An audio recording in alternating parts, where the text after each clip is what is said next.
Hello students, welcome to my channel study with hello Suman. आज के इस वीडियो से हम लोग कवर करने वाले हैं प्रश्नावली 6.2 कक्षा 9 गणित का क्वेश्चन नंबर 2।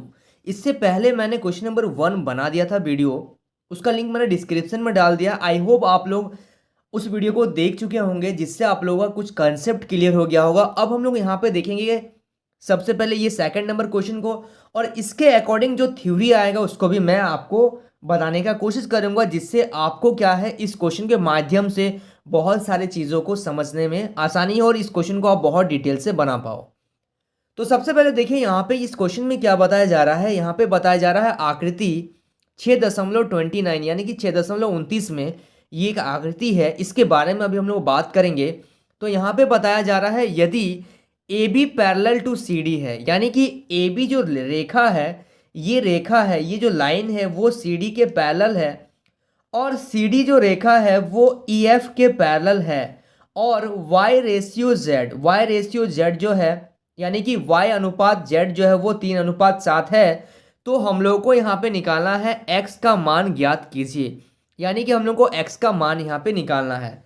ठीक है, देखिए कैसे करेंगे इस क्वेश्चन को, बहुत ध्यान से आप लोग समझिए। थोड़ा सा अगर यहाँ पे मैं कुछ चेंजेस करूँ इस डायग्राम में कि कैसे हम लोग इसको निकाल सकते हैं, तो सबसे पहले ध्यान दीजिएगा। अगर यहाँ पे मैं एक कोण बना लूँ अपने से और इसको मैं 1 नाम दे दूँ, तो मैं यहाँ से क्या देख पा रहा हूँ कि ये हम लोगों का शीर्षाभिमुख कोण बन जा रहा है। सबसे पहला कंसेप्ट तो मैं ये सोच रहा हूँ यहाँ पे कि ऐसा कर दूँ।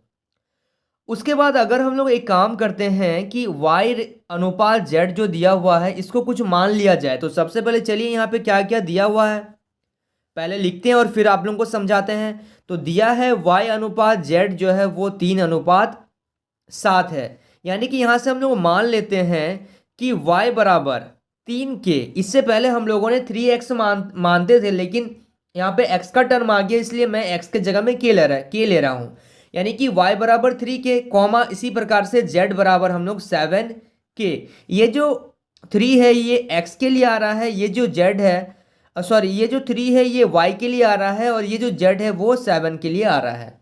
यहाँ तक कंसेप्ट क्लियर रखिए। अब यहाँ से हम लोग देख रहे हैं y का जो वैल्यू होगा वो एंगल 1 के, कोण 1 के बराबर होगा। कैसे? शीर्षाभिमुख कोण से। तो यहाँ पे लिखेंगे y बराबर एंगल 1। ठीक है, ये दोनों आपस में बराबर है, और कैसे बराबर है इस यहाँ पे ब्रैकेट में लिख देंगे शीर्षाभिमुख कोण के कोण से, है ना, ये लिखना बहुत जरूरी है। शीर्षाभिमुख कोण से ये दोनों क्या है, आपस में बराबर है। और अगर ये दोनों आपस में बराबर होगा, यानी कि इसका जो वैल्यू होगा वो 3k होगा, यानी कि ये भी 3k आ गया, ये भी 3k आ गया। ये चीज़ तो समझ पा रहे हैं आप लोग, कोई दिक्कत नहीं है यहाँ तक। अब देखिए हम लोगों को और क्या दिया हुआ है, दिया है कि CD जो है वो पैरेलल है, किसका? CD जो पैरेलल है वो EF का पैरेलल है, ये भी दिया हुआ है। ठीक है, अगर ये CD जो है EF का पैरेलल है तो इसलिए क्या हो जाएगा, एंगल 1 जो होगा वो एंगल Z का, ये दोनों एंगल मिलके कितना डिग्री का कोण बनाएंगे, 180 डिग्री का। कौन से? देखिए 3.9 एक आपका परिमेय है, जिसको मैं आपको दिखाने का कोशिश करूंगा अभी, जो आपका बुक में है वो क्या बोलता है देखिए, उसको पहले समझते हैं हम लोग, फिर हम लोग देखेंगे।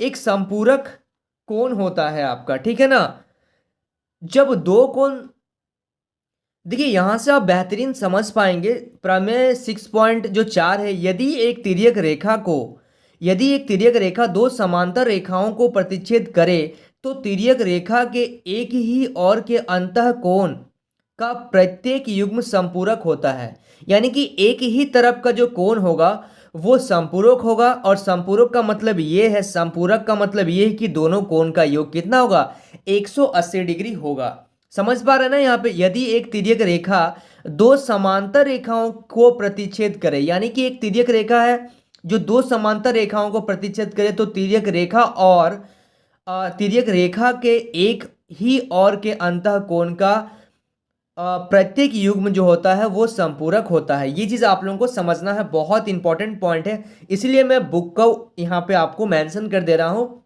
ताकि आप इसको नोट कर लें। तो एक ही और जो कोण बने होते हैं वो संपूरक कहलाते हैं, और इन दोनों का जो सम होता है, यानी कि एंगल 1 प्लस एंगल Z जो होता है, इनका जो सम होता है वो 180 डिग्री होता है। यहाँ पे लिखिएगा अंतः कोण जो होता है वो क्या होता है, संपूरक होते हैं। ये जो प्रमेय है, जो प्रमेय दिया रहता है, बहुत इंपॉर्टेंट चीज है ये सब, ठीक है ना। चलिए अब हम लोग को एंगल वन का वैल्यू पता है, एंगल वन का वैल्यू पता है 3K।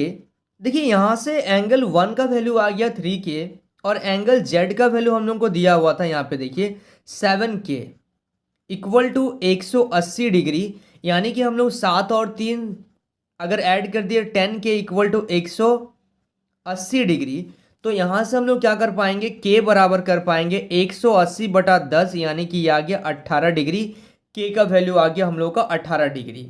ठीक है, यहाँ तक तो समझ पा रहे हैं आप लोग।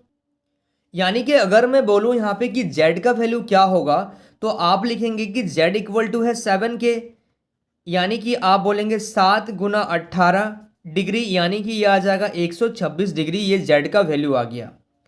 अब यहाँ से देखिए हम लोग को बताना था X का वैल्यू, यानी कि हम लोग यहाँ से क्या देखेंगे कि AB जो है वो पैरेलल है CD का और CD पैरेलल है EF का। इसका मतलब क्या है, यहाँ से एक रेखा को, आप सीधी रेखा को देखिए जो कि क्या कर रहा है, ये जो एंगल है और ये एंगल है, दोनों आपस में क्या है, अपोजिट बन रहे हैं। ये नीचे की ओर, ये ऊपर की ओर। ऐसा कब होता है, ऐसा होता है आपका जब दो लाइंस आपस में पैरेलल हो और ये रेखा आपस में अपोजिट हो। ये नीचे और ये ऊपर है, एक तरफ नहीं है, अलग अलग अपोजिट है, तो इसको बोलते हैं हम लोग एकांतर कोण। और एकांतर कोण जो होता है वो आपस में क्या होता है, बराबर होते हैं।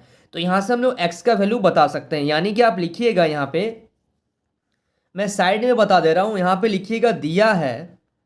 ठीक है, ये सब आपको लिखना पड़ेगा तभी आपको मार्क्स आएगा प्रॉपर, क्योंकि मैं तो ऐसे बोल के भी इस क्वेश्चन को सॉल्व कर पाऊंगा, लेकिन आपको दिखाना पड़ेगा। ए बी जो है वो सी डी का पैरेलल है और सी डी जो है वो पैरेलल है किसका, ई एफ का पैरेलल है। इसका मतलब क्या होता है, इसका मतलब ये होता है x इक्वल टू जेड, यानी कि इसका वैल्यू आ गया आपका 126 डिग्री। तो यानी कि x बराबर आ गया 126 डिग्री। ये कैसे हो गया, ये कैसे बराबर हो गया, यहाँ पे लिखिएगा एकांतर कोण की मदद से, एकांतर कोण से। ये चीज समझ आ गया। तो हम लोग को बताना था x, तो ये आ गया हम लोग को फाइनल आंसर। ये चीज क्लियर हो गया ना आप लोगों को। चलिए, so students please note down this question.